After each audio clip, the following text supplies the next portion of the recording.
Hannah walked down the street looking under her feet because her shoes were torn, and it was wet, and there were puddles all around, and she went around them as best she could. But sometimes she didn't quite succeed. She did get her old sneakers wet. Now she'd have to dry them again. And most likely she would catch another cold and be sick for a long time. With these unhappy thoughts, she looked around longingly. There were people walking by, decently dressed and squinting at her, as if to say how unpleasant she was to them. What could she do? She was a person who had stumbled once, and now she could not direct her life in the right direction. After all, not so long ago she was just as happy with her life. She had a job she loved. She lived in a warm apartment, went shopping, and thought that nothing bad would ever happen to her. She remembered where it all started. 5 years ago. Hannah, wait. Why are you taking offense? I'm divorcing my wife. I promised you. It just takes time. You know, we've been together for 10 years. I can't just tell her I'm leaving her. But you can torture me, right? And I don't want to torture you either. You amaze me. I don't know who I'm talking to. You've never been married. And naturally, you'll never understand me. I've never been married because I'm with you all the time. I've been waiting for you like a fool. And now, Ben, my patience is wearing thin. Do you understand? I don't want to be your mistress anymore. I thought things were really bad with your wife. But over the years, I've realized you're doing just fine. I'm just for your status. I've had enough. I can't live like this anymore. Is that a threat? Just know that without me, you're nothing, and I'll have you out of a job in no time. You got something to scare me with.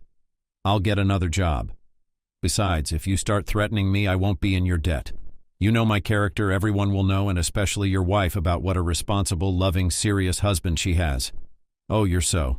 Please don't insult me and don't play the Lord. It doesn't suit you. Hannah turned and went into the study. Slamming the door, she plopped angrily into a chair and looked at the computer. There was an email from a client. He'd agreed to the option she'd offered him. Only right now she wasn't in the mood for work. Ben had finally pissed her off. But how many times could she go on? She didn't really want to break up the family. Only Ben had presented it to her differently. And it was only now that she began to realize what was really going on. After graduation, she went to work for an advertising agency. She had a sea of ambition, also a talent in advertising. Her boss, Ben, was glad that such a talented and beautiful girl came to them. He actually started courting her right away. True, she realized that he was married and did not react to his advances in any way. She took the job and was satisfied with the fact that she was doing well. She got along with her clients. They liked her ideas. So she was doing just fine. But Ben couldn't settle down. He kept wooing her, and she couldn't take it. She gave in. That day they came to the apartment, which he, as it turned out, had specially rented for their meetings. And he admitted that for 2 years he and his wife had no relationship. So what I don't understand is, why are you living with her? Wouldn't it be easier to get a divorce and not torture each other? No, it's not easier because in my own way she's very dear to me. Besides, I got used to it, and before I met you I never thought about divorce. We were fine. But I fell in love with you, Hannah. And I've decided I've had enough of this life. I'm going to get a divorce and then we're going to live together. But as time went on, Ben never filed for divorce. At first he said he just didn't have enough time to go and file. Then his wife got very sick and he couldn't leave her in her time of need. Then he got sick. Then he had problems at work and so on. And all the while she listened to him, believed, and waited. And then finally, her patience ran out. And it wasn't because she'd figured it out. No. It was because she'd met another young man, single, handsome, and hard-working, just like her. What's up, Hannah? Did you have a fight with the chief?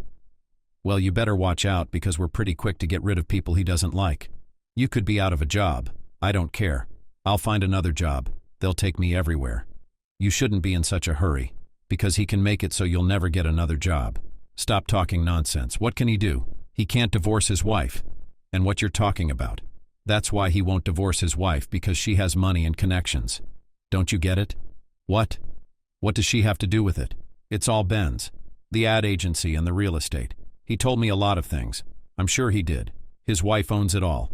I'm sorry, but we thought you knew all this stuff. But that's not what he told me. Couldn't you have told me yourself? You didn't listen to us when we told you not to contact him. So what was the point of telling you all that? But you would have explained. I would never have agreed to go out with him in my life. I would have just quit. That's all. You think he'd just leave you alone? No, your friend's got the wrong guy. Ben's the kind of guy that if he likes someone, he won't give up until he gets his way. He's quite the spider. Girls, why didn't you warn me right away? Hannah wrapped her arms around her head. What am I supposed to do now? Keep seeing him until he gets bored. Because he can really make your life a living hell. Oh no, he won't. I have a boyfriend who I love and he loves me. So with him, we'll get through this. Besides, this Ben guy isn't all-powerful. I know my rights. Besides, if he starts messing with me, his wife's gonna find out about her husband. And I don't think he wants that. Am I right? Look, you're playing with fire. You'd better handle this situation amicably or else. Don't scare me. I can see for myself that I'm in trouble, and I'll figure it out for myself. Good luck with that. But Ben's not letting anyone off the hook. As far as we can see, he's still hot for you. So take it or leave it. I hope it works. I'll make it work. I'm going to talk to Jay tonight, and we're going to figure out what we're going to do. But I'm not going to do nothing. I've had enough of this.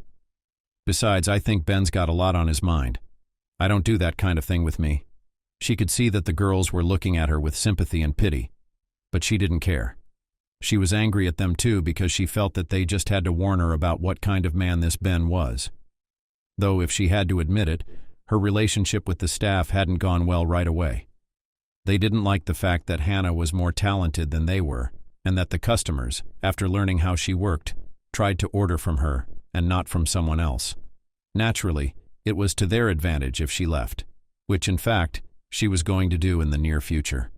But first she had to find a place to go. She wasn't going to be out of work.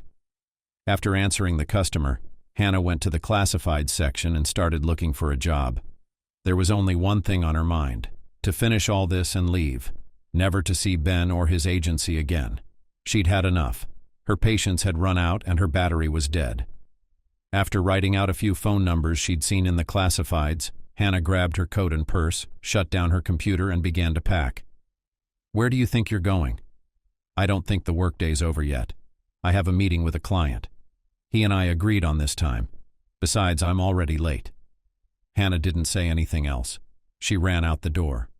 On her way to the bus stop where she usually caught the bus, she dialed Jay's number to talk to him a little. She needed to calm down right away, or she was going to be completely sick. She realized that this wasn't going to end that easily. But she didn't want to have another relationship with Ben either. Hello, Jay. Are you busy? I'd like to talk to you. After hearing the answer, she got on the bus and headed home. Realizing that she wouldn't be able to work today anyway, she stopped at the grocery store on the way home and picked up some groceries to make a nice dinner for Jay. He liked the way she cooked and he told her so all the time.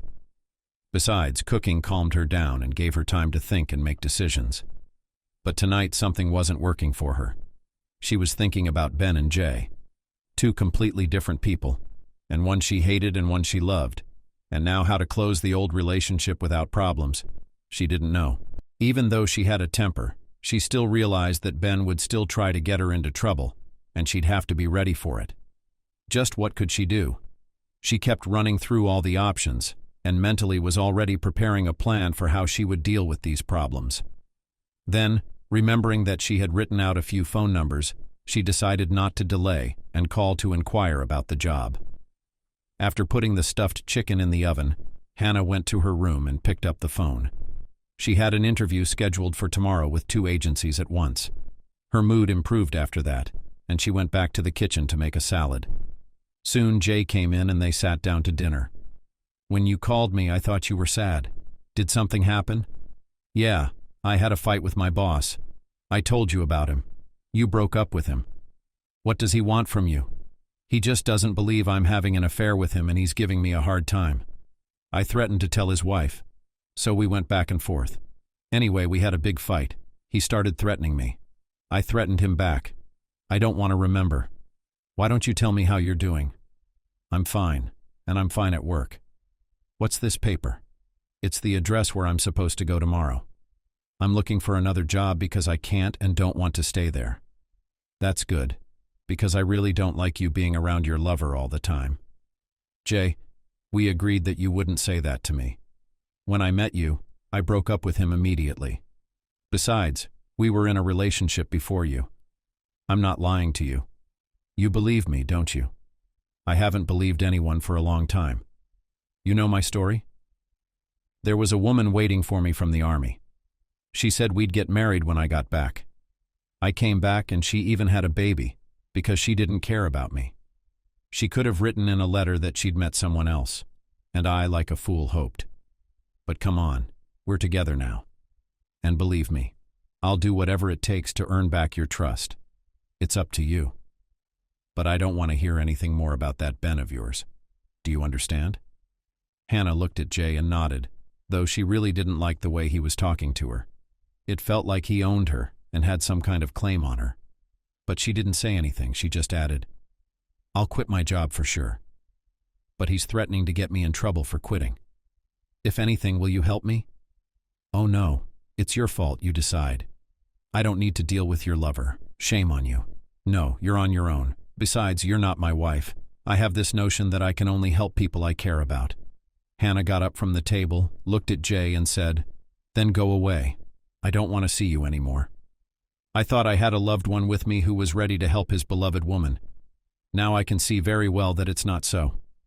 I don't want that kind of man around. All right then. You think I can't do better than you? Hannah gritted her teeth so she wouldn't say anything else. It was true what they say, you know a friend when you're in trouble. Nothing had happened yet, and Jay was already telling me I had to figure it out on my own. Jay put on his jacket, glared at Hannah and left, slamming the door loudly. What did I see in him? Hannah pondered aloud. How could I not have realized what kind of man he was? She began to wash the dishes, thinking that now she was all alone, though she had hoped for help. How did it all happen so fast? She had a boyfriend in the morning, and by the evening she had no one. It doesn't just happen that way. Could it be that the first time she had a problem, Jay just pulled away? It's a good thing he did, though. Otherwise, she would have been even more disappointed later if they had been together. Now she understands Jay's ex-girlfriend. She was right to leave him. Married another guy. Probably realized for sure she didn't want a man like that anywhere near her. She thought she'd met someone reliable, that she'd be happy with him. Turns out she wasn't. That's when the bell rang. She went to open the door, and before she let the intruder in, she looked through the peephole. Ben was standing there with a bouquet of flowers. She sighed and opened the door for him. What do you want here? You were afraid to come to my place lest God forbid my neighbors see you. And now what happened? Can't the director come to check on his subordinate? Besides, there was no one on the stairs and I don't think anyone saw me. But that doesn't matter. I came to talk to you. Okay, come in, we'll talk. The flowers are unnecessary. You shouldn't have spent the money. Give them to your wife. Come on, don't take offense at me. I think we're gonna have a little talk. And you're alone tonight? Imagine that, alone. So? So I heard that you have someone and that you're happy with him. So where is he, your someone? There is no one. So you can relax. Come on in. But I'm not gonna give you tea because I've got things to do. Oh, I see. Say what you have to say and go. You invite me in, you kick me out. What's been going on with you lately, Hannah? Are you by any chance pregnant? 'Cause I've heard that pregnant women have mood swings like that. I'm fine. I just can't see you anymore and I don't want to. I'll get another job and I'll quit. And no one can hold me back. You're not going anywhere. I'm not letting you go. If you disobey, it'll be worse. They won't hire you. Do you understand? More than clear. But you don't own me.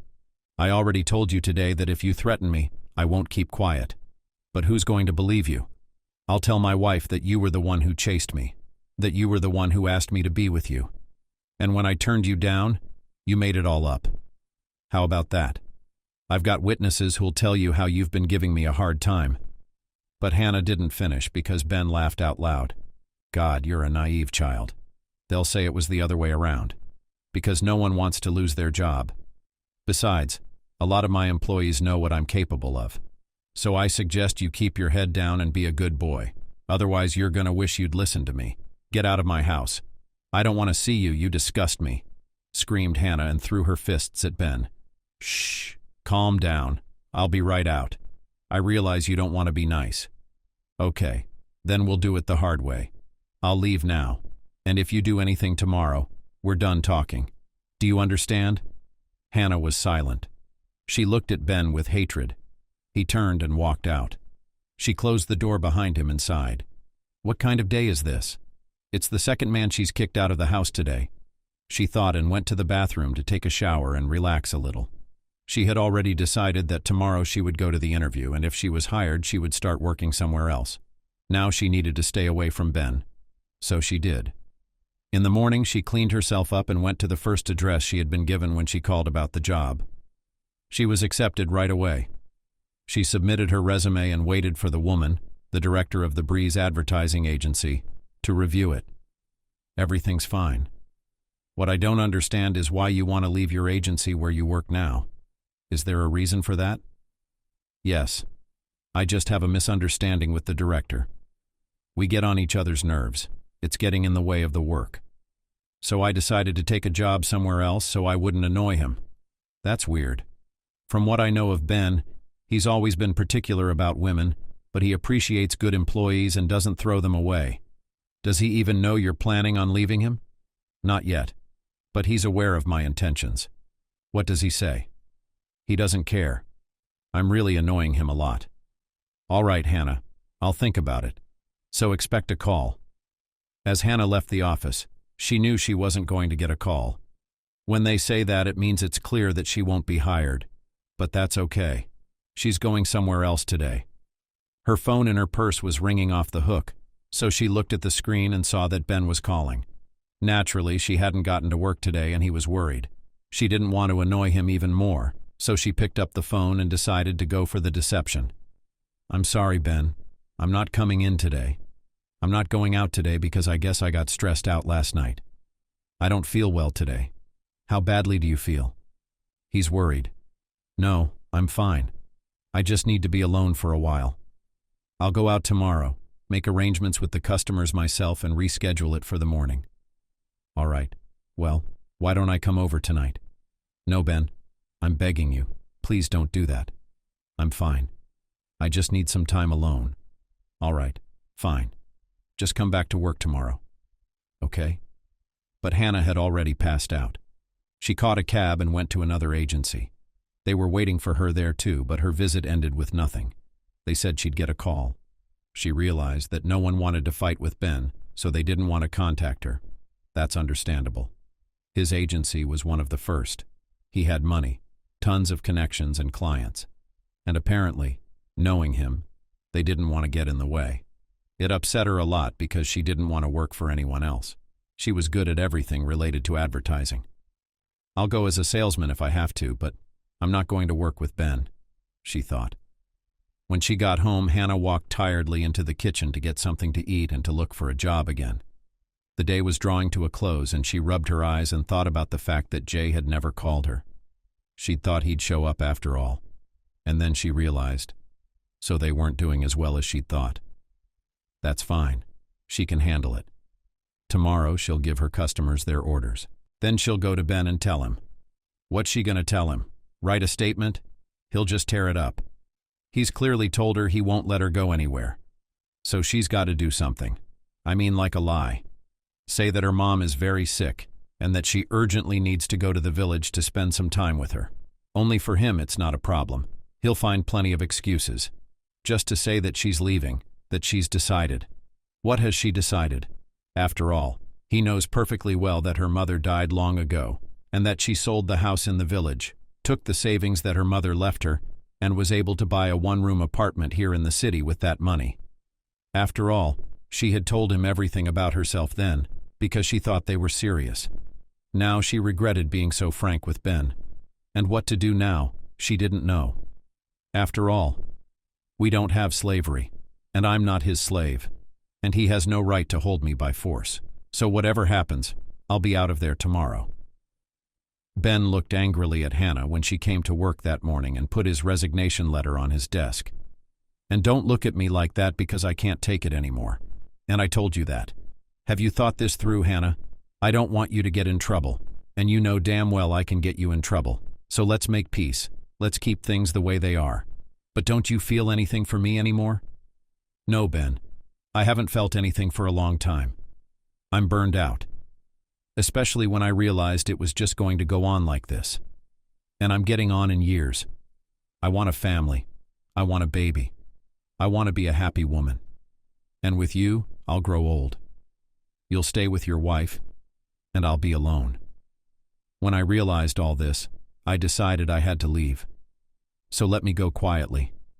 I'm begging you, if only for the sake of what we had. You know very well that I did everything I could to make you happy with me. And now I can't. I'm tired.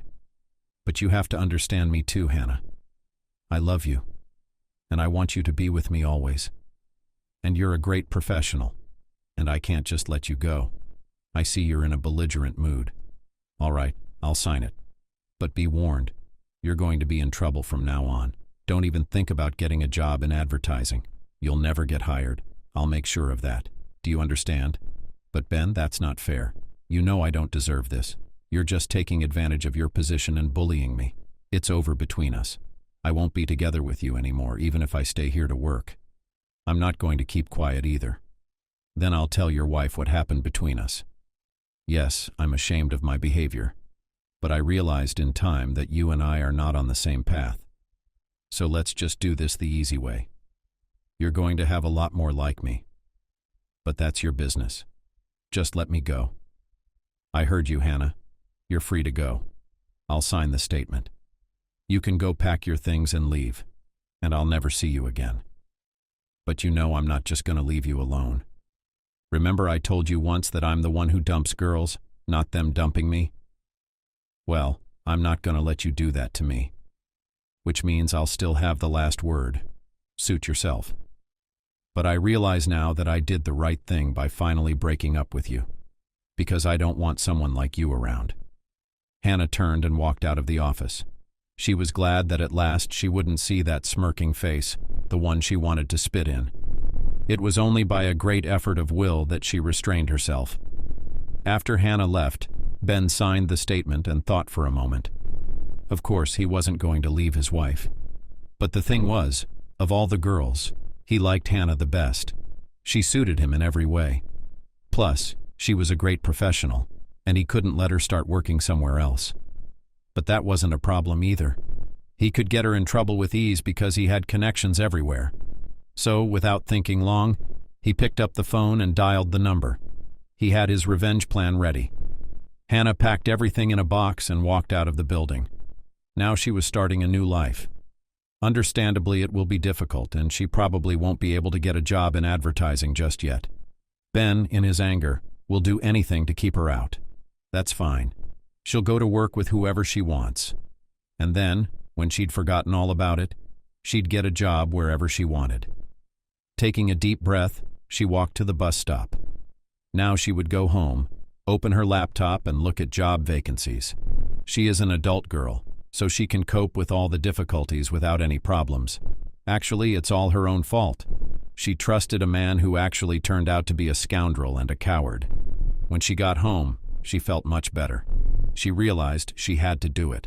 Such a relationship to nowhere would definitely not lead to good things, and time was going by fast. And if she wanted a happy family, a husband and children, she had done the right thing. She poured herself some tea, then went to her room, lay down on the couch, turned on the TV series and decided to lie down for a while. She had nowhere to rush. She sorted out the clients and gave the girls all her work. They were very surprised but said nothing. In fact, they were probably glad she was leaving them. She put off the job search until the evening. She decided to just rest now. She had some savings, so it would be easy to stay afloat. She watched the show and didn't notice how she fell asleep. Apparently, the last few days had taken a lot of energy from her, because she slept through the night. She was awakened by the ringing of the doorbell. She woke up, not realizing what was going on. Then, remembering that she was now unemployed and in no hurry, she stretched and went to open the door. There were police standing on the doorstep. "Ms. Hannah?" "Yeah, it's me." "What exactly is going on?" "You've been reported missing by the firm you worked for. A very large sum of money is missing. The director of that firm, Mr. Ben, said you were the only one who could have taken it. Wait a minute. You're not confused? Yes, I wrote a letter of resignation, but I didn't take anything. Besides, I left early yesterday. I never went to the principal's office after I handed in my resignation. You need to come with us for a full investigation. We'll deal with it at the station. Besides, the director himself is waiting for you there. I think we'll find out who took what and who didn't. Apparently Ben wasn't going to settle down, so he wanted to get back at her. All right, let's play your games. Okay, I'm going to get changed and come down to the station because I'm wondering when I did all this. Where were you last night? I was at home last night watching soap operas and then I fell asleep. Can anyone confirm that? No, you can see for yourself that I live alone. So no one can confirm it. Then let's go and find out. When they arrived at the station, Hannah was taken to an office where Ben was sitting beside a uniformed policeman. He looked at Hannah and turned away. Have a seat, Hannah. I think you know Mr. Ben. Of course I do. I used to work for him at the ad agency. Good. Chuckles. I'm glad you're willing to cooperate. Now, Mr. Ben claims that a very large sum of money went missing from his safe after you left. We also know that you had a personal relationship in addition to a work relationship, and you knew exactly where the keys to the safe were. But that doesn't prove anything, because it wasn't just me, it was the whole department. In fact, Mr. Ben never hid them or concealed them. That's right, because I've always thought I had decent people working for me. That's true, Mr. Ben. Besides, I suspect you didn't keep any money in that safe. Isn't that right? Ben gave Hannah a sly look, then turned to the investigator. And this time I got paid for the order and put the money in the safe. Then I went out, and when I came back, the money was gone. Only you could have done that, Hannah, because you're the only one who's ever entered my office without a need. I only came in when you called me in. Is that clear? So I get it. Hannah, you're under arrest for investigation. We'll investigate. And you, Mr. Ben, don't worry. Your funds will be returned to you. They took her away, left her alone in her office, and she waited to see what would happen next. It was a little scary, of course. She was very afraid that Ben would plant that money on her, though thank God he didn't have the keys to her apartment. About 10 minutes passed, and soon Ben appeared. He looked around, and then winking at Hannah said, "So, how do you like my play? Isn't it fun? Now we'll see how you get out of it. You've got a small chance, though. I'll take you back. On different terms, though. If I've been faithful to you before and I've never needed anyone else, I can't promise it'll be like that now. I've been talking you up for a long time, and now it's your turn. So you think about it. You say yes, and you walk out of here. But if you don't, there's trouble ahead. Get out, Ben. I don't even want to talk to you. Do you understand? I don't want to be with you now. I'm just disgusted. Do what you want. That's up to you. I like it here. As long as I don't have to see you. You shouldn't be so stubborn. I'll do everything I can to make sure you end up on the street with nothing. I'll turn you into nothing. Remember what I said. Leave me alone and do whatever you want. I don't care anymore. I'm just glad we're not together anymore. Because with a man like you, it's disgusting to even stand next to you. You'll regret those words and you'll remember me. I only gave you a chance. And if you even beg me to come back to me, I will not agree. You made your choice. That's right, Ben. I did. A long time ago. So, once again, just leave me alone. Ben hummed and walked away, and Hannah was left alone. It was unsettling, but she decided that she would endure it all and prove that she hadn't taken anything, and would soon be released anyway. The next day, Hannah's house was searched. Everything was turned upside down, but no money was found. She thought that was the end of it. But as it turned out, that was just the beginning. Ben must have had some really good connections upstairs because Hannah was taken seriously. The case went to court and she was ordered to pay the debt, though she didn't understand how it happened. There was no proof that she had taken it. And when she heard the amount, she almost fainted. It was absurd. Such money Ben would never keep in a safe. But there was nothing to be done. She was given a deadline by which she had to hand over the stolen sum. In the evening, when she was at home, she received a phone call from Ben. He said that he didn't want the whole amount and that he was willing to make concessions so that she would only give half. This didn't make Hannah feel any better, because the money was still huge, especially for her. How to be and what to do, she didn't understand at all. Now Ben's plan was clear. He was pushing her in every way he could to get her to come to him. But no matter what happened, Hannah wasn't going to do it. She took a job as a clerk in a small store, but the pay was so meager that she didn't know what to do. She got another job, cleaning the floors at school in the evening, after she finished at the store. But even that wasn't enough.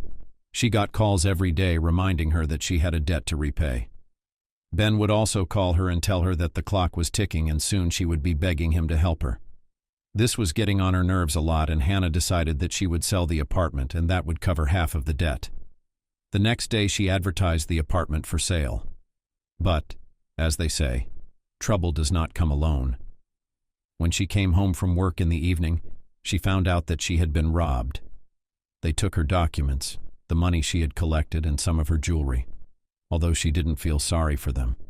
She filed a report with the police, but they said they'd do their best, although they hinted unequivocally that it was a waste of time and that they probably wouldn't find anything. So she called Ben and explained everything. He agreed to take the apartment in exchange for the debt, and then said he could help and press the police to do their job properly. But Hannah refused to help because she realized she didn't want anything from Ben. She had nowhere to live, not even an apartment to rent, because all her savings had been stolen. So she decided to live in the back of the store. That's how she lasted for a week. But when the director saw on the cameras that she was living in the store, she started shouting and saying that she had a shortage, and then she kicked her out in disgrace without even paying her. Hannah didn't know what to do next. No papers, no place to live. At one point she was left with nothing. The police said they'd get her a passport. She'd applied for one right away, but that cost money too. While continuing to work at the school, Hannah looked for another job, because it was unrealistic to live on a cleaner's salary in the city. At this time she was still living in her apartment, but only until the end of the week, because Ben said he had found buyers and that she should move out. She had nowhere to go. And then fear struck her. She never thought she could be in this position. And then one day, she just found herself on the street. There was no money to rent an apartment, and she just didn't know what to do. She sat on a bench, not understanding where to go and how to live her life. She had no friends and no one to ask to spend the night with. "Why are you sitting here?" Hannah looked up and eyed the woman with distaste. She remembered her. She had always seen her and some other man near the garbage cans where she herself sometimes dumped the garbage in the evenings. "What are you looking at?" "You're freezing, let's go. We're warm and clean. Don't look at me like that. I look after myself. And you haven't seen the other bums. They've completely lost their human form. I realize I'm no different from them to you. But you don't have a choice. Because if you stay here tonight, you'll freeze. And your jacket's so light. I guess you didn't expect spring to last long. So, are you going to see it? If you catch a cold, you won't be able to go to work. I was wondering what happened to you.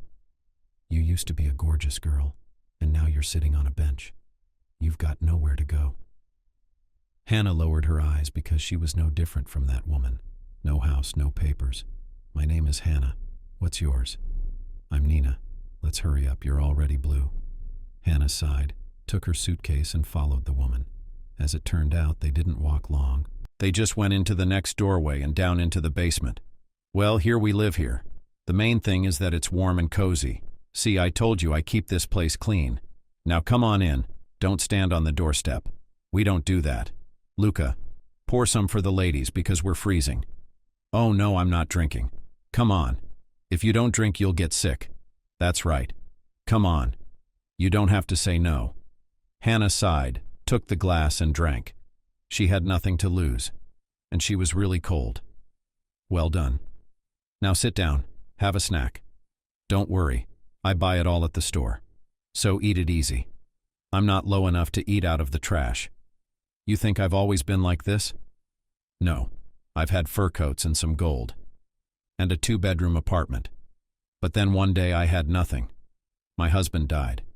He was in a car accident, and I couldn't take it. I started drinking. And then the debt collectors took my apartment. I don't even remember how. So I found myself on a bench just like you, not knowing what to do next. And then I met Luca. He was living with another woman, and he met me and asked me to live with him.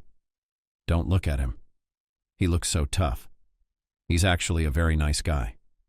If it wasn't for him, I'd probably freeze to death because I had nowhere to go, and I didn't want to live anymore. What happened to you?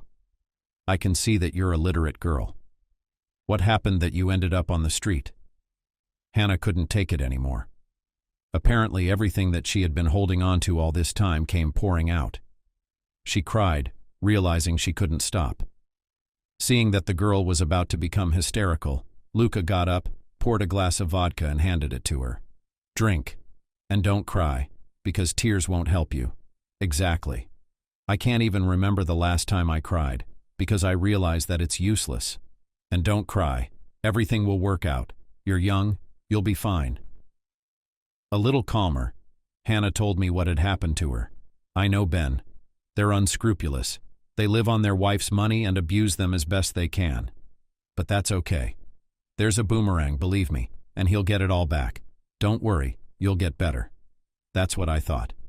But I can't get a job anywhere. I work as a janitor at school. But I'm good at drawing. I'm really good at commercials. But it turns out nobody wanted my talents because Ben told me not to get hired. So I ended up on the street, and I was accused of stealing money I never even saw. So he wanted to get back at me for leaving him. And it worked. But it's okay. You'll see. Things will get better for you. In the meantime, stay with us. I think it'll be more fun together. Nina, what do you do? I'm a builder by profession. I do repair work. I'm renovating my apartment now. The owners are nice, they're not picky. They like the way I plaster the walls. So we'll live. Apparently, the drink had made Hannah sleepy. She leaned against the wall and dozed off. I've made your bed here, don't worry, it's clean so you can sleep well. Hannah lay down where Nina showed her and fell asleep. From that day on, she started living with Nina and Luca. If someone had told her a while ago that this would happen to her, she would never have believed it, because she couldn't even imagine such a thing in her wildest dreams. But there was nowhere to go, because she couldn't rent an apartment. She didn't have enough money. She tried once again to get a job at an agency, but they still wouldn't hire her. Besides, she had no documents and no one wanted to contact her. She went to the police, said that her documents had been stolen, and wrote a report again. But no one wanted to help her. They just sent her from one office to another. She needed money, but she was desperately short of it. Hannah didn't know what to do. She sold her cell phone and went to the passport office. But the woman who sat there sent her to collect certificates, unnecessary as always. There was nothing to do, and Hannah did what she could to at least get her documents restored. She began to notice how people began to react to her. Apparently, living in the basement was affecting her after all, though she tried to watch herself and not put herself down. Sometimes, however, she couldn't stand it and sat down with Nina and Luca for a drink. It made her feel a little better, and life didn't seem so awful. But her cheeks were getting pinker. You came back pale. What did the passport office tell you? Sometimes I feel like when they hear my last name, they don't want to do anything for me. I feel like Ben's like a spider with his web spreading out against me. Well, he'll soon forget about you and things will get better. You'll see. Luca must have felt sorry for Hannah because he drunkenly suggested to deal with Ben and was about to go somewhere when Nina stopped him. Sit down. Where are you going? You don't need to get involved in this because you hear what Hannah's telling you. So all your efforts will be for nothing. He'll just call the police and they'll take you away. And you want that? So just calm down. There are other ways to deal with guys like Ben, but not the way you're going about it. How? What am I supposed to do to keep Hannah from crying? First of all, sober up. Second, think about what you can do. Don't do anything, Uncle Luca, it won't work anyway. Aunt Nina's right. I think life will punish him sooner or later, you'll see. That's right, Hannah, it will. Now let's have a toast to everything going well. Lately, Hannah had noticed that she was drinking quite a lot. She couldn't fall asleep without taking a glass of vodka as a sleeping pill. Cleaning up at school, she looked at herself in the mirror and was horrified. Pale skin, dark circles under her eyes. If acquaintances looked at her, they wouldn't recognize her. She had changed a lot recently, but she couldn't live her life any other way. Everywhere she turned, whoever she went to, everywhere there was rejection. It was just like Ben said. He'd done everything he could to bring her to rock bottom. It made her feel even worse. So when she came home from work, she'd sit down with Nina and drink. "Hey, Hannah, they said they need a janitor. Will you do it? Here during the day, school at night. It's not a lot of money, but it's good money." "Okay, I'll go." "Good girl. They'll give you a room there. You'll live there from now on." "You're so clever, Nina. You've thought of everything, because you know they'll get us out of here soon." "You've got it all worked out?" "Of course, because I can't go as a janitor. I'm in the middle of a renovation. It's convenient for me." "It's okay, Aunt Nina. I'll go to work. And that they'll give us a room. That's good too." "That's good. Now let's have a drink and go to bed. It's getting late." Hannah woke up in the morning with a headache, looked around and finally realized where she was. After she started working as a janitor, she was given a small room where she could live. There was a bed, a table, 2 chairs, and nothing else. In the corner she kept a broom and a shovel. Nina slept on a cot, Luca beside her on the floor. Hannah got up quietly, walked over to the table and drank some water. Her head was still hurting the same way, and she looked around to see if there was anything left to drink to take the headache away. But apparently after she went to bed, Nina and Luca had finished everything. Hannah washed her face and started to get ready. She needed to go sweep out the yard, and then walk to clean the entryways. At first, when she first got a job as a janitor, she was shy, but then she got used to it and now she didn't pay any attention to people at all.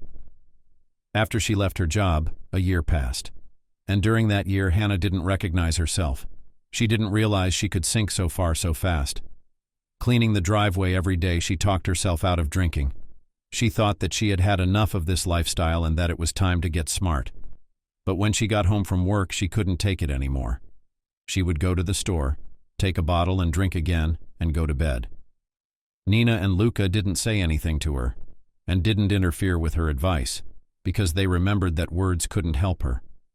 Hannah had never thought before that it was possible to live without documents. A year ago, she would have been horrified if someone had told her that. She would have been horrified and not believed it. She would have said it couldn't happen. But now, as it turns out, it can. And it's happening to her. And recently she had a dream that she had her own car, that she was doing well, that she was coming home to her own apartment, and her favorite man was waiting for her on the doorstep. Because when she saw him, her heart beat fast, fast. But she didn't see his face. She then lay for a long time and thought about the fact that, most likely, in her life such a thing will never happen, and that such things only happen in dreams. "Why are you smiling, yawning?" Nina asked, looking at Hannah. "I just had a good dream. It's the first time I've had one." "What is today, Friday?" "Well, they say that Friday dreams come true. Maybe yours will come true. You deserve it." "I don't believe that. I stopped believing in that nonsense a long time ago because I realized there's no justice in this day and age. And that dream was too good. It can't happen to me in real life." "Don't say that. Things happen in life. And you'll see that your dream will come true and you'll be happy." 6 months passed after this conversation. Hannah had forgotten about it, when an incident happened to her that turned her life around. That day she came to clean the driveway much later than usual. She was in a good mood. She wielded the rag, humming a simple song to herself. The smell of smoke wafted to her, and she thought that some careless housewife had left something on the stove or in the oven, and something was burning. But the smell of smoke got stronger and stronger, and then she heard crying. The girl was banging on the door and begging for help. The cries grew fainter and fainter, and Hannah realized that the child was probably suffocating from the smoke. Realizing where the screams were coming from, Hannah rushed over there. Yanking once on the door and realizing she couldn't do anything because she didn't have enough strength, she rushed outside to break the window. Breaking the glass in the window, Hannah drew back because smoke was billowing from it. She wanted to back away, but remembering the girl's cries for help, she went inside. A crowd immediately gathered at the window. She shouted for the fire department and an ambulance. Everyone immediately rushed in, but Hannah was already in the room. She couldn't see anything because of the smoke, but she went straight to the front door because the girl had apparently tried to get out, but couldn't open the door. Running up to the door, Hannah didn't immediately notice the baby, then only saw some sort of lump. She grabbed the girl and rushed to the window. Then she sat on the bench, catching air with her mouth and wiping her tear-stained eyes. The ambulance was already examining the girl, who had regained consciousness and was looking at Hannah with delight. Then the child was taken away. The firemen put out the apartment, and Hannah went to her room to clean herself up and go to school to wash the floors there. There was no one in the den. So she undressed and began to wash her face. She smelled strongly of smoke and had a burn on her forehead. How and when she got it, she didn't remember at all. It didn't matter. The important thing was that she had saved the baby, and the rest was nothing. That evening when she came home from work, Nina exclaimed from the doorstep, "So you're our hero, it turns out. You pulled the girl out of the fire. Well done. What's that on your forehead?" "I don't know. I guess I got burned. I don't remember. It was all a blur. All I could think about was making sure the baby was okay. So I don't get it. Was she home alone?" "Apparently, yes. Because as far as we found out later, there was no one else in the house but the girl. As far as I know, there's a man living there with a child. That's all. That's what I heard from the neighbors when I was on the bench after the fire. Oh my gosh. I probably wouldn't have gone in there if I'd been scared. I'm glad it ended this way. I can't imagine what could have happened. I don't understand parents who leave their kids home alone like that. It's horrible. Well, sit down at the table. I've already prepared everything. I'm sorry, Nina, but I'm not drinking tonight. It's either smoke inhalation or nerves. I don't feel well and I want to go to bed. So have a glass and you'll feel better right away." "No, I won't. I've had enough. I looked at myself today and realized I'm not living right. I've had enough of feeling sorry for myself. I have to do something. I can't go on like this, you know." "I understand. And of course I'll be happy for you if things get better. But you see how cruel life can be sometimes. You saved a child, and no one even thanked you for it." "Why would I need a thank you? I did what I had to do. That's all. It's just that when I walked into that burning apartment, I realized I needed to make a change in my life. It's passing, and it's all so monotonous. And I don't want it to be. So I decided that's enough. I'm going to live my life differently." "All right, if you say so. I'll have a drink myself.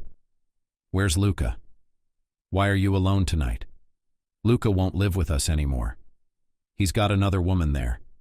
He said he's better off with her." "Oh my God, is there such a thing?" Hannah laughed. "Why are you laughing? He's a man, and naturally he liked some woman better. I guess she promised him something, and he fell for it. So now it's just you and me. Maybe that's a good thing, don't you think?" "I guess so. I don't know, Nina. Lately I've started to realize that I've been living wrong, that life's been a bit rough on me, and I've given up, as they say. I don't want to go on like this. I'm getting my paycheck in a couple of days.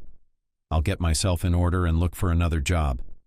They said my papers will be ready soon. I finally got what I wanted." "Good for you, Hannah. I'm probably not going to make it. I'm not old enough. You're the only one I've got. And I don't have anyone to try for, so I'm not going to change anything. Come on. You said you had me. So we're going to make things better. And you're coming with me. I don't really have a plan for how to do that, but I believe I can do it." It's been a week since the fire. Paychecks were late, and Hannah was still working as a janitor. This morning she was sweeping the yard, putting bottles and bags in the trash can, cursing in her mind the young people who had probably been drinking on the bench last night. "That's her, Daddy. That's her." She heard a scream and turned around. There was a girl running towards her, screaming that she recognized her. After she ran up to Hannah, she hugged her knees and then lifted her smiling face. Hannah smiled back at her, recognizing the girl, then squatted down in front of her and asked, "So how are you feeling? Are you all right?" "Yes, the doctors said I'm fine and that you saved me in time. I would have suffocated just a little bit more." At that moment, a man approached them, apparently the girl's father. "Hello. I'm sorry I didn't find you right away and thank you. I was at the hospital. I was scared for Mia. It's nothing. It's not important. The main thing is that the child is safe and sound. Don't leave her alone again. You know what could have happened if I hadn't been there. It's scary to think what would have happened. You're right. But I didn't leave her alone on purpose. I was called away. I had some urgent business to attend to. I thought it wouldn't take long, but it did. Thank you again. No need to thank me. I already told you. It's just, me and Mia live alone. Mia's mom died 4 years ago. I run the business, but it's hard sometimes, but we try to stay afloat. So I don't know how to thank you. I have a chain of restaurants, but they're not doing so well. I don't know what to do. Why don't you let me sign one restaurant over to you, so to speak, to thank you? But it's unprofitable. It's not making any profit. But I think you can sell it and you'll have money. I don't have time to sell it, But this way I can thank you in some way. My name's Gerald, by the way. What's yours? I'm Hannah. Nice to meet you. But I just think a restaurant is a bit much. I don't think it's necessary. I've already made up my mind. Well, not really me. My daughter Mia helped me in this matter. Hannah looked at the girl who was standing next to her father and looked at her carefully. When it came to her, she nodded and looked at her father. So, Hannah, do you accept our thanks? But I'm a little uncomfortable. I think it's a little too generous. Please don't refuse it, because it's nothing compared to my daughter. And you saved her. And what I'm offering you is the least of it. I wish I could do more for you, but, well then, if you insist, I'll do it. Then meet me tomorrow at the same place. I'll take you to the restaurant and we'll do the paperwork, and then you can decide whether to promote it or sell it. Okay? Okay, I'm in. Hannah went back into the den and looked at herself in the mirror. This was a chance. She felt that life had given her an opportunity, and that if she did everything right now, she could finally get out of this. Besides, she'd settled up with Ben, given him the money she hadn't taken. But that would be on his conscience, and she'd be smarter and more careful about men.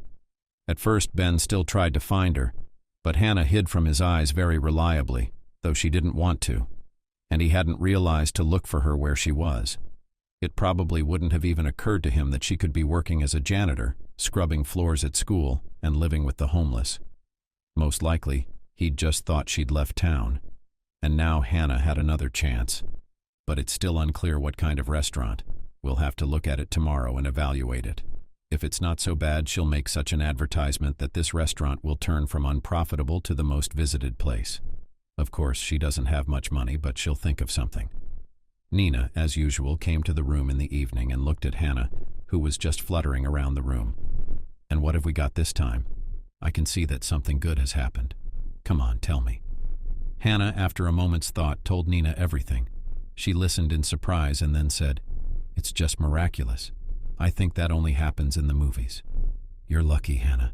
If it doesn't work out, you can sell it and use the money for something else. Just don't forget about me. I'm going to die out here all alone." "Well, I wasn't going to, because I can't do it without help. And you're the only one I can trust. So starting tomorrow, I think we're going to have a new life together. I can't believe it. I won't even drink tonight because I don't feel like it. It's like we're going to be okay now, too."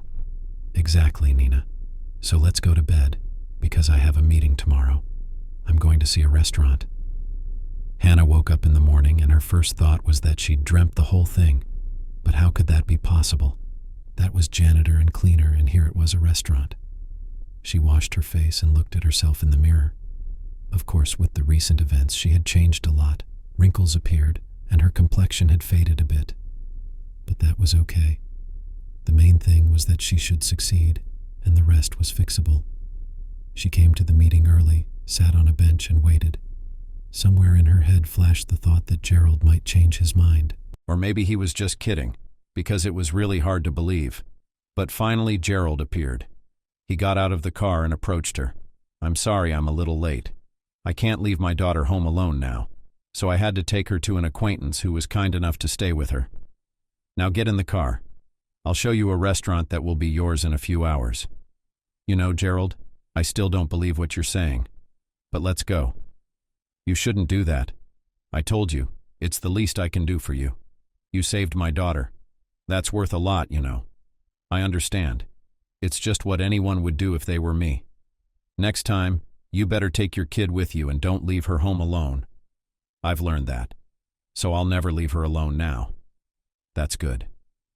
Hannah looked out the window, looked at the people who were rushing somewhere, and realized that it had been so long since she had been in a car, not looking at the city, busy with her own problems and her own longing.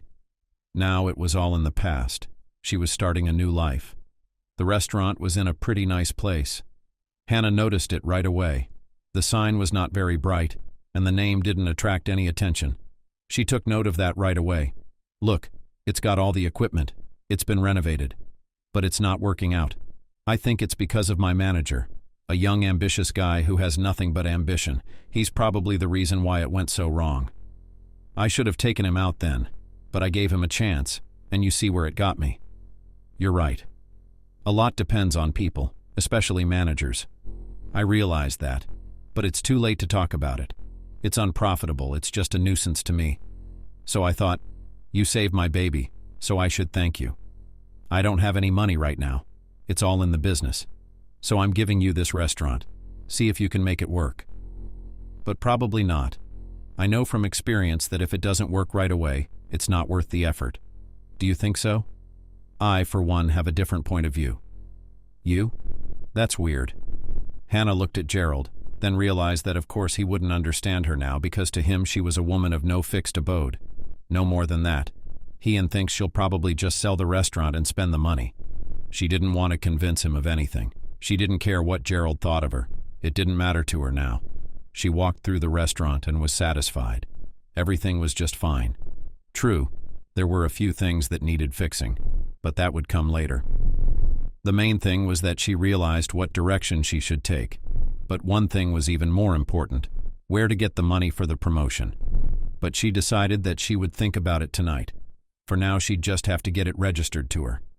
Soon the notary came, Gerald got the documents, and Hannah was mentally happy that by this time her documents had been done.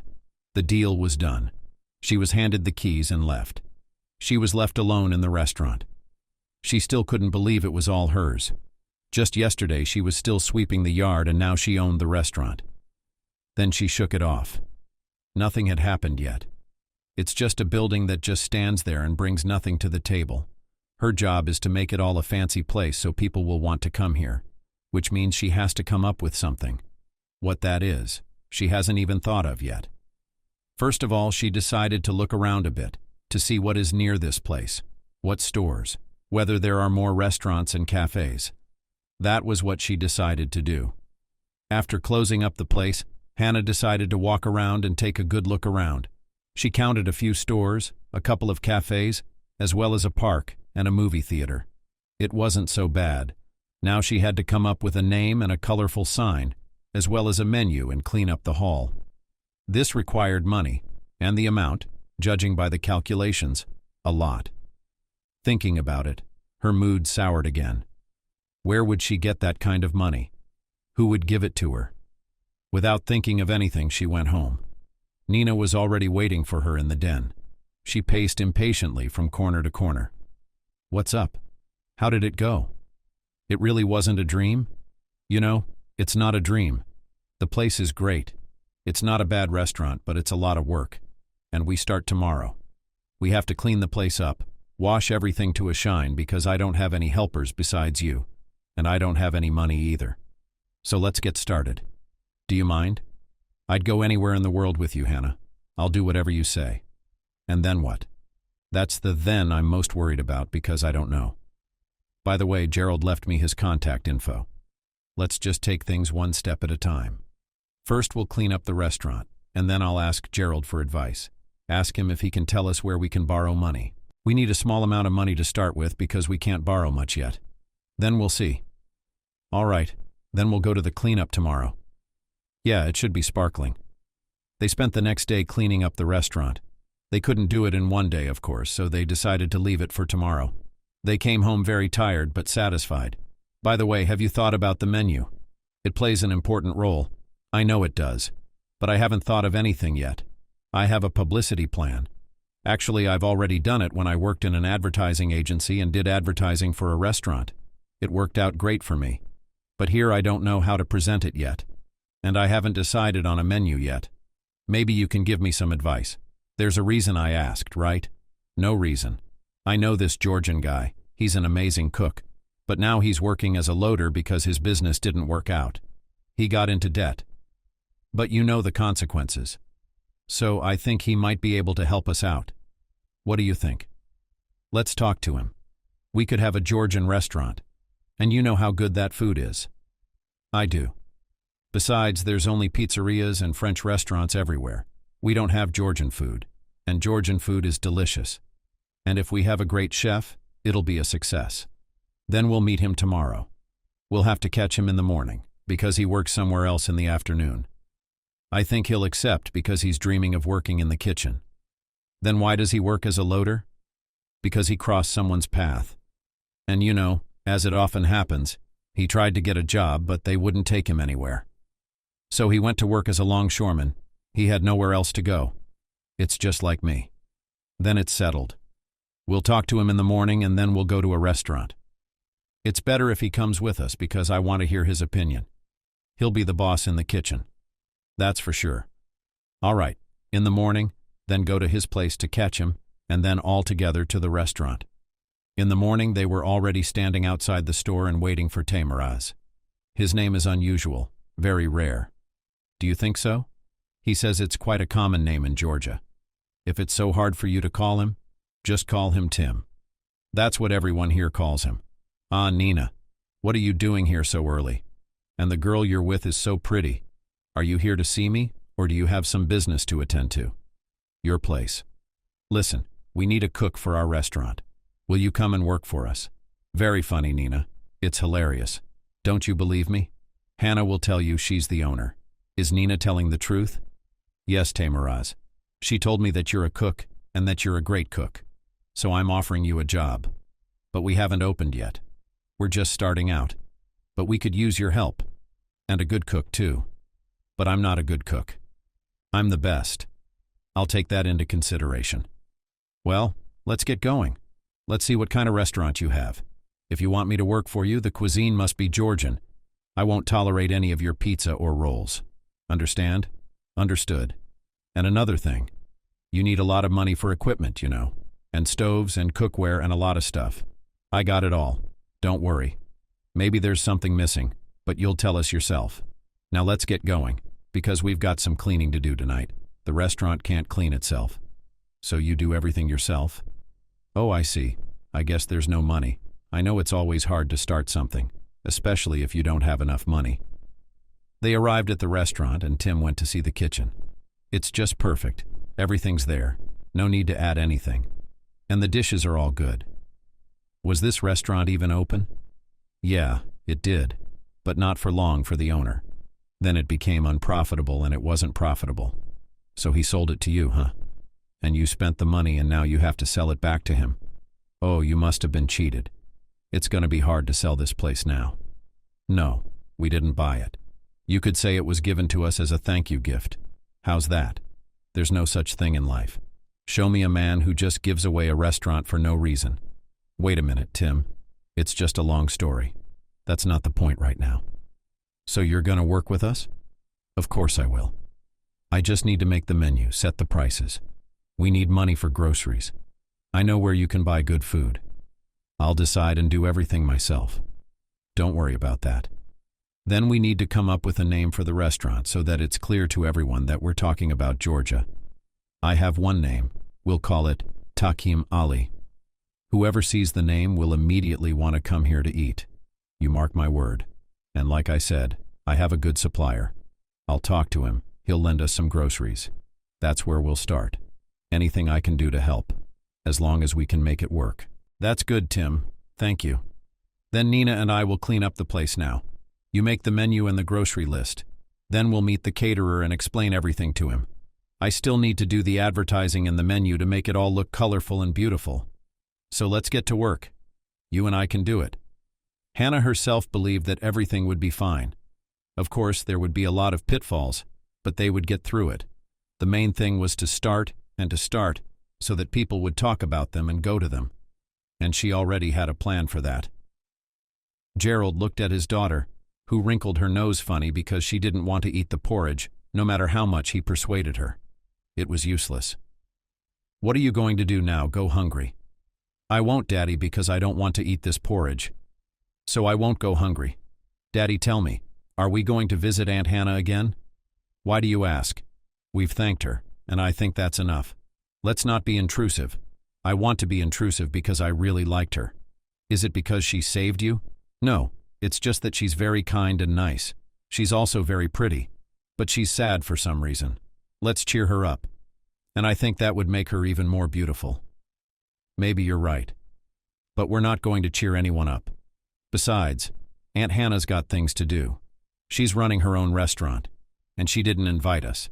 I heard you talk to her on the phone the other day, so she did. No, sweetie, she just asked me something and I told her. That's all. What, you don't like her at all? Why should I like her? Just because she saved you? But that's not enough, daughter, believe me. Besides, you and I are going away. You know I'm opening a restaurant in another city, which means you and I have to be there. And I don't want to go. Well, let's just make sure you don't get naughty. I promise you, as soon as Aunt Hannah's restaurant is up and running, we'll come and see her, okay? I will.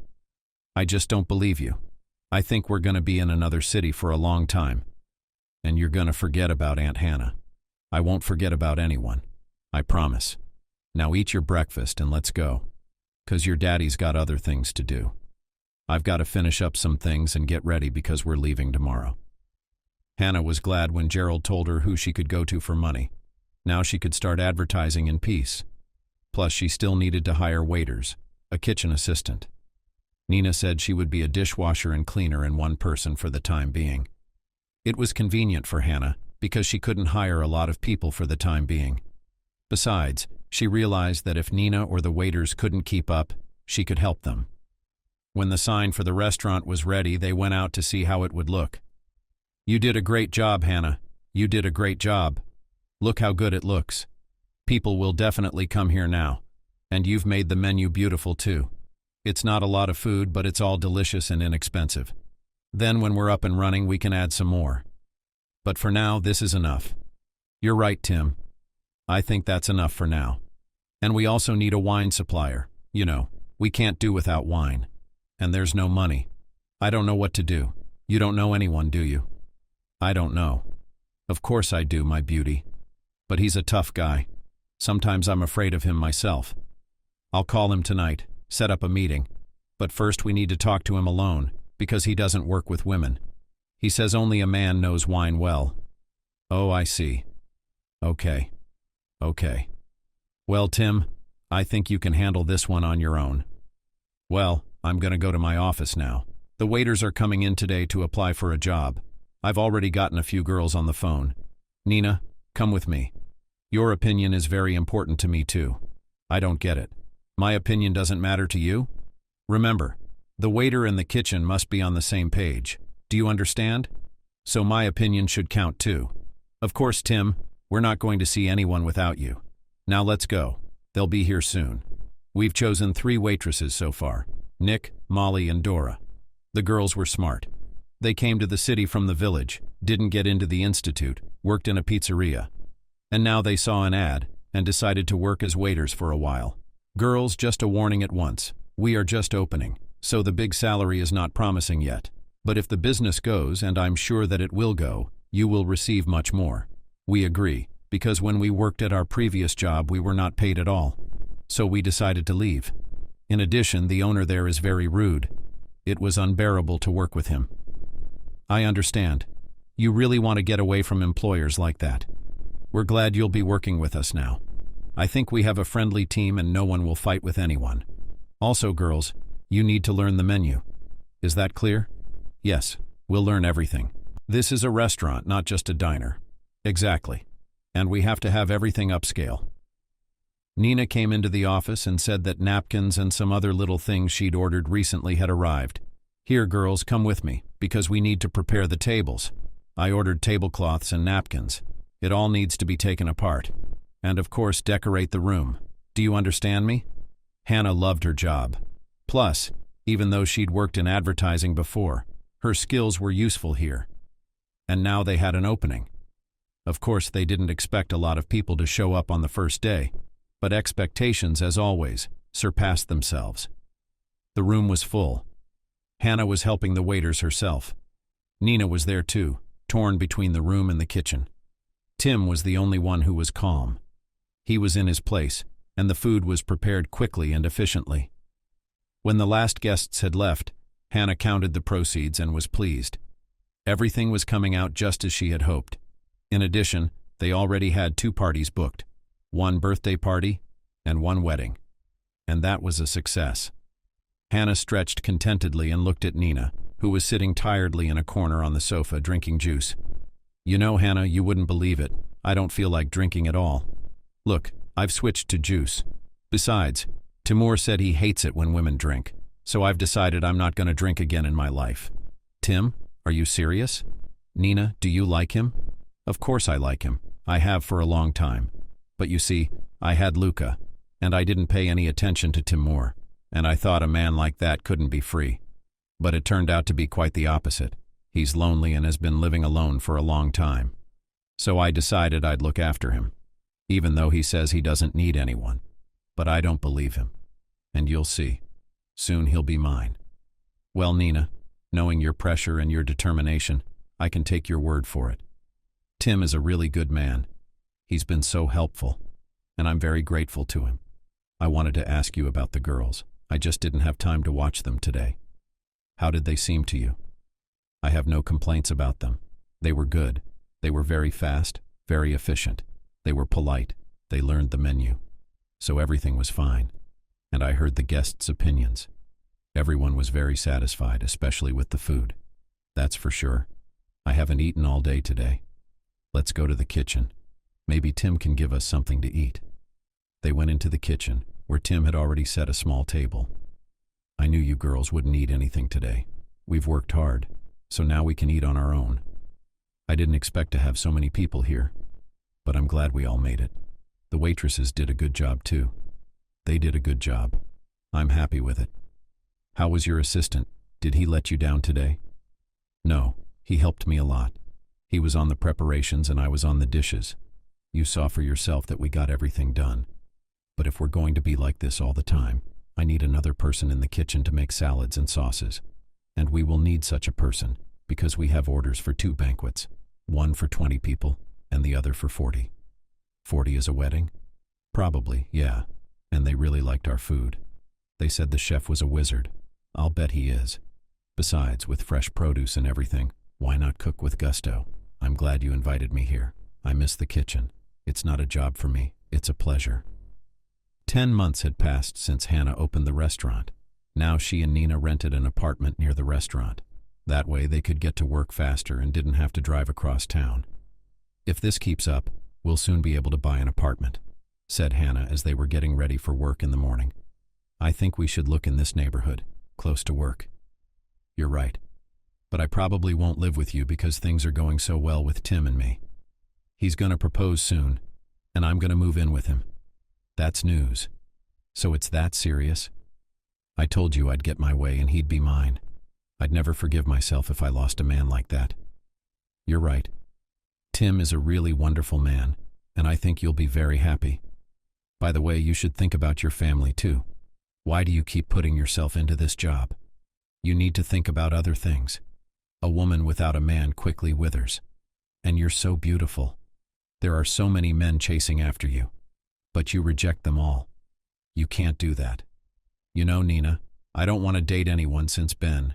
He's ruined me in that way. I don't trust anyone anymore. Do you remember the position he put me in? So what? It's all in the past and it's a lesson to you. Forget it and start enjoying life. I can't. Come on, forget it and start living. It'll be too late. Years go by, you'll be old before you know it. And when you realize you need a family, it'll be too late. Hannah realized that Nina was right, but she hadn't thought about family yet. She was more preoccupied with work. Besides, after the way she had been living lately, she was afraid of losing everything again, so she tried not to let anyone get close to her. Plus, she thought about the fact that she'd remembered Ben again after all this time, even though she didn't want to. And that wasn't a good thing. She liked him a lot as a man. But then, as she got to know him better, she realized what kind of man he was. And she was right. And now there were a lot of men hanging around her. Only she tried not to pay any attention to them and did not let them close to her either. It seemed to her that once she started dating someone, it would end up just like it had with Ben. That's when she decided she was going to be alone. Maybe for now. Who knows? Time would sort things out. Work was in full swing. The kitchen was noisy as always. Timur nodded at his subordinates and looked lovingly at Nina. Hannah noticed this and smiled. It was great that they had found each other after all. They were going to make it work, and they would be the happiest, because with Tim, it couldn't be any other way. Hannah, sit down, I'll feed you. You've stopped eating with all this work. You don't have to, Tim, because I'm afraid I won't be able to fit into any of my suits anytime soon, because you'll just make me fat. I won't fatten you up. You eat like a bird. You peck and run away again. And there must be a lot of good people. That's what my mom always told me. But you've done well. You've accomplished everything on your own in such a short time. Everyone in town is talking about our restaurant. That's because we're a team. A lot of that is thanks to you, Nina, and the girls. And the guys in your kitchen are working very hard. Don't take it out on us. You're doing fine on your own. If it wasn't for your advertising skills, I don't think we'd have gotten this far this fast. Come on, stop singing each other's praises. I think we're all good because we've all done our part. No advertising could have done it without it. So I'm glad we have such a friendly and hardworking team. We need to find you a good fiancé. I'd be happy with a woman like you. There must be a strong man around to support you in time. But you're alone all the time, my little bird. That's not right. Tim, you too. Nina keeps telling me that. Now you've started. I'll decide who I want and who I don't. You two better mind your own business. Hannah left the kitchen and was about to go to her office when she saw Ben enter with a girl. It wasn't his wife. She remembered her well because she'd seen her picture on his desk. Apparently, it was his new fling. Hannah turned around and walked back into the kitchen. Are you forgetting something, Hannah? Nina asked in surprise. Or have you seen a ghost? You're white as chalk. Are you sick? Hannah nodded but didn't say anything. She was so scared that she didn't know where to run or hide. What's the matter with you, my little bird? Should we call an ambulance? That's when Molly the waitress came in and said, We have an order. I've already offered him the wine and served it to him. You got it. Okay guys, let's get to work, and you, Nina, take care of Hannah. Nina quickly handed Hannah a glass of water and Hannah looked at her anxiously. Did you see someone in the hall? Yeah, my ex-boyfriend Ben, who put me in a hole that I've been climbing out of for years. I don't want to see him. I'm going to sit here in the kitchen until he leaves because I'm going to my office across the hall, and he might see me. Is he here with his wife? No, just another one of his girlfriends. He never goes out with his wife. He wants to divorce her, but he still lives with her. I realized it quickly and decided to break up with him, and he didn't like it. I don't want him to see me. I'm afraid he'll come here a lot to get on my nerves, and I don't want that. Yeah, sure, stay here for a while. It's really best to stay away from a man like that. Maybe he already knows you're the owner of the restaurant. I mean, everyone's heard about you, said Tim. I don't know, but I don't think he thinks it's me.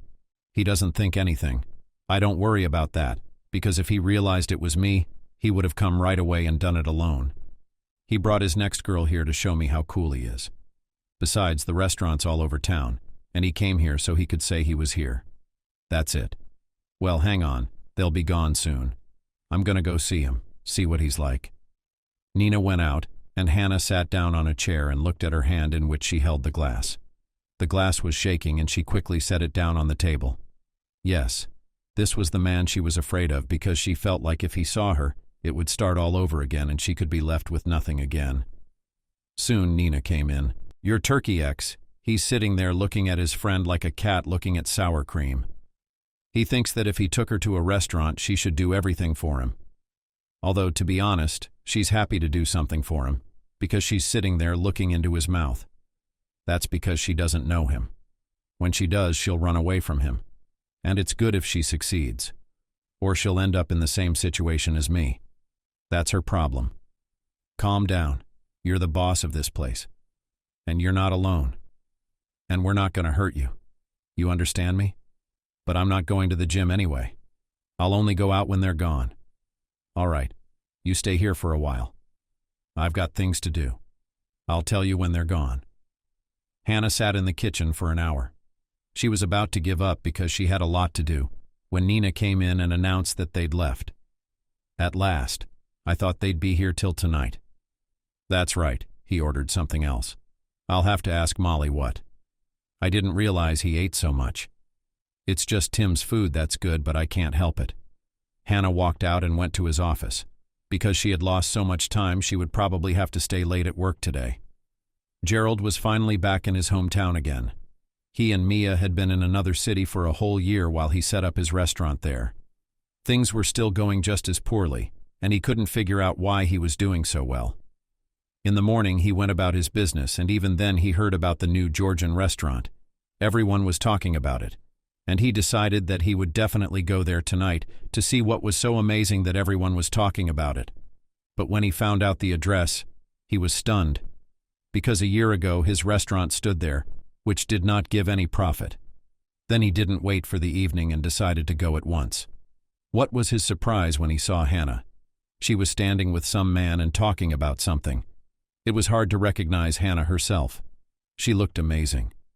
"Hannah, you're unrecognizable, aren't you?" Gerald. Hannah was also surprised to see him. "I thought I'd drop by because everyone's been talking about you." "Who'd have thought it? I thought you'd sold it, and now you're in the middle of it." "Yes, as you can see." "Come on in, order up. I'll join you in just a minute." Gerald wanted to say no, but then he changed his mind. Besides, he really wanted to talk to Hannah. He was magnetically drawn to her. Yes, what to say, living in another city. He thought about her all the time. He even wanted to look for her when he got there. But he didn't really know why. And now this. Hannah actually came to him in a minute. They made an order and, while they waited, talked a little. "So how are things going with you guys? From what I understand, you've opened a restaurant in another city. Any luck?" "I guess it's just not my thing." "You've been successful. You've managed to get a loss-making restaurant off the ground. I opened a new one, but it's no good. I'm doing something wrong, but I can't figure out what it is. My food is good, but people don't come to my place for some reason." "I see. I think you need some good publicity. Besides, you should look at the menu. A lot of times the menu is just a vinaigrette, and it's hard for people to choose something. I realized that a long time ago. And then, the food should always be fresh. But this, in my opinion, should be done by the cook. But my cook is all on me and doesn't want to do anything himself. Maybe that's why things are not going well for me. Maybe that's something I need to see for myself." "Oh, Gerald, I'm sorry if I'm prying. It's just that you're telling me." "Well, naturally, I thought I could only give you good advice if I saw it for myself." "Hannah, it's okay, and I really want you to see it. Let's go down there together and you can give me some advice." "Okay? Because if I lose him, it's going to be really bad for me. I've put so much work and money into this, I can't afford to lose it." "I understand. I just need to pick a day when I can get away." "Can you do it the day after tomorrow?" "I think so. I'll try to get everything done today. What I can't do, I'll do tomorrow. Then I can be away for a couple days. Besides, there's no banquet scheduled for those days, so I think they can manage without me." "That's fine. Then I'll book the tickets?" Okay." After Gerald left, Hannah was in a high spirits. She thought of him often, and sometimes she wanted to call him herself. But something had stopped her, and now she was glad he had reached out to her. She would do anything to help him. Nina, smiling, looked at Hannah, who was out at work after her regular trip with Gerald. "It seems to me that you're in love. Am I right?" "You're right, Nina. I'm not going to lie. But I do like Gerald a lot, and he's doing really well over there right now. And I'm really happy about that too. I'm so happy for you, Hannah. You two look so good together. Plus, he keeps looking at you like he's afraid you're going to disappear. How's your relationship with his daughter?" "Mia? It's great. She's already calling me Mom. I don't mind. I love that girl so much. Besides, you can see how much she misses her mom. That's good. I hope you've found your happiness." They talked, and Hannah went to her office. Half an hour later, Nika stopped by and told her that a man was calling her and wanted to talk to the landlady. Hannah sighed, put the papers aside, and went out into the hall. Ben was sitting at the table.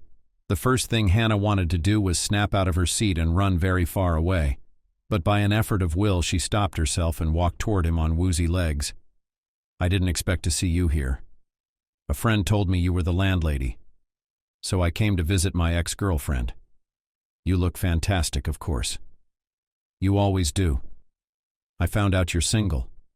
I thought I'd come by to remind you that you still owe me something, but I won't ask you for money if you agree to be with me again. I don't owe you anything, Ben. Do you understand me? I've paid you back. So get the hell out of here. Are you sure? Well, then wait. You're going to be in trouble soon. So think about it at your leisure, whether you want them or not. Ben left. Hannah, tired, sat down on the table and wrapped her arms around her head. With Ben's appearance, the nightmare would return to her as well. What to do, she had no idea at all. Hannah, what's wrong? I can see you're not wearing your face, asked Gerald when they met in the evening. I'm fine. I'm just a little tired. And you're not very good at lying, so you better sit down and tell me everything. Believe me, I'll do anything to help you. Hannah didn't hide anything and told Gerald everything about working for Ben at the ad agency, about dating him, and about him lying to her about leaving his wife and marrying her. And then she realized that was never going to happen and decided to leave him. That's when he made a life for her that she still recalls with a shudder. Gerald listened attentively and then said, I know you're Ben's wife very well. She was a friend of my wife's. So don't worry, I'll help you. But I'm so embarrassed.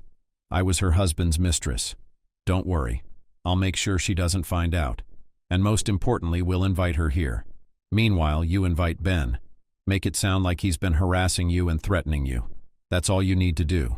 You got it? Hannah nodded and looked hopefully at Gerald. That same day, she called Ben and told him that she was expecting him at the restaurant tomorrow at 3 o'clock. By 3 o'clock the next day, everything was ready.